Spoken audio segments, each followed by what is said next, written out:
Welcome to tasty home cooking. இன்றைக்கி நம்ம கிச்சனில் சிக்கன் நூடுல்ஸ் பண்ண போகிறோம். அதற்கு தேவையான பொருட்களும் செய்யும் விதத்தையும் இப்போ பார்க்கலாம். இங்கே நான் 700 கிராம்ஸ் நூடுல்ஸ் எடுத்திருக்கேன். ஒரு சிக்கன் பிரெஸ்ட்டை பைட் சைஸ் பீஸில் நறுக்கி வச்சுருக்கேன். பெப்பர், 1 டேபிள் ஸ்பூன் அளவுக்கு சாய் சாஸ், 1 டேபிள் ஸ்பூன் அளவுக்கு சில்லி சாஸ், தேவையான அளவு உப்பு, 5 பல் பூண்டை சின்னதாக நறுக்கி வச்சுருக்கேன், கொஞ்சம் ஸ்ப்ரிங் ஆனியன்ஸ், கேரட்டை இந்த மாதிரி நீட்டு வாக்கில் நறுக்கி வச்சுருக்கேன். அதே மாதிரி கேபேஜும் நீட்டு வாக்கில் நறுக்கி வச்சுருக்கேன். இப்போ செய்யும் முறையை பார்க்கலாம். 1/2 டேபிள் ஸ்பூன் அளவு சாய் சாஸை சிக்கனில் சேர்த்துக்கலாம். 1 டீஸ்பூன் அளவுக்கு க்ரஷ் பெப்பர்,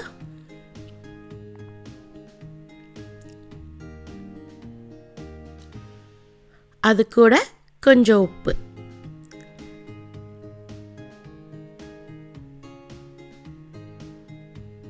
இதெல்லாம் சேர்த்து மேரினேட் பண்ணி ஒரு 15 நிமிஷத்துக்கு ஊற வச்சிடலாம்.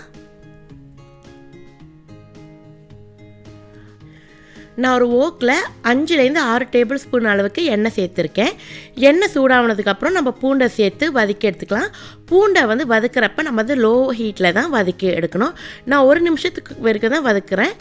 அதுக்கப்புறம் நம்ம கோழியை சேர்த்துக்கலாம். கோழியை சேர்த்ததுக்கப்புறம் இமீடியட்டாக நம்ம மீடியம் ஹீட்டில் வச்சு கோழியை ஃபுல்லாக நம்ம குக் பண்ணி எடுக்கணும். கோழி ஃபுல்லி குக்காக ஆகிருக்கணும்.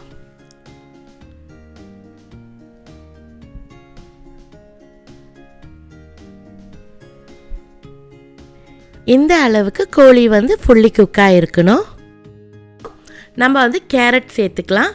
கேரட்டை சேர்த்ததுக்கப்புறம் நம்ம கிட்டத்தட்ட ஒரு 3 நிமிஷத்துக்கு கேரட்டை நல்லா வதக்கி எடுக்கலாம்.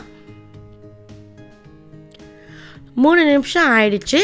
இப்போ நம்ம கேபேஜ் சேர்த்துக்கலாம். கேபேஜ் சேர்த்ததுக்கப்புறம் 2 நிமிஷத்துக்கு வதக்கி எடுக்கலாம்.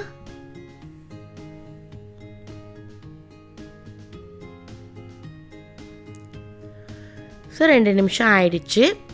இப்போ நம்ம தேவையான அளவு உப்பு சேர்த்துக்கலாம். ஏற்கனவே நம்ம கோழியில் உப்பு போட்டு மேரினேட் பண்ணனால கொஞ்சம் உப்பு சேர்த்துக்கிட்டால் மட்டும் போதும். உப்புலாம் கரெக்டாக இருக்கான்னு டேஸ்ட் பண்ணதுக்கப்புறம் நம்ம நூடுல்ஸை சேர்த்துக்கலாம்.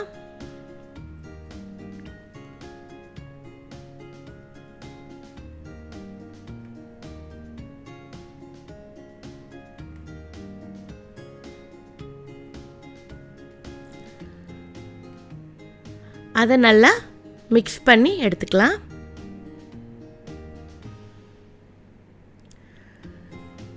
இப்போ 1 டேபிள் ஸ்பூன் அளவு சாய் சாஸ்,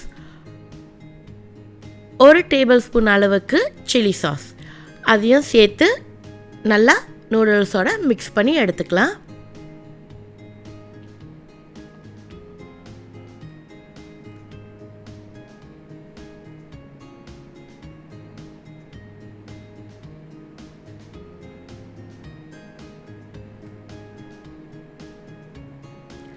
கடைசியாக ஸ்ப்ரிங் ஆனியன் சேர்த்துக்கலாம். ஸ்ப்ரிங் ஆனியனை சேர்த்ததுக்கப்புறம் நல்லா மிக்ஸ் பண்ணி எடுத்துக்கலாம். அவ்வளவுதான், நம்மளோட சிக்கன் நூடுல்ஸ் தயாராகிடுச்சு.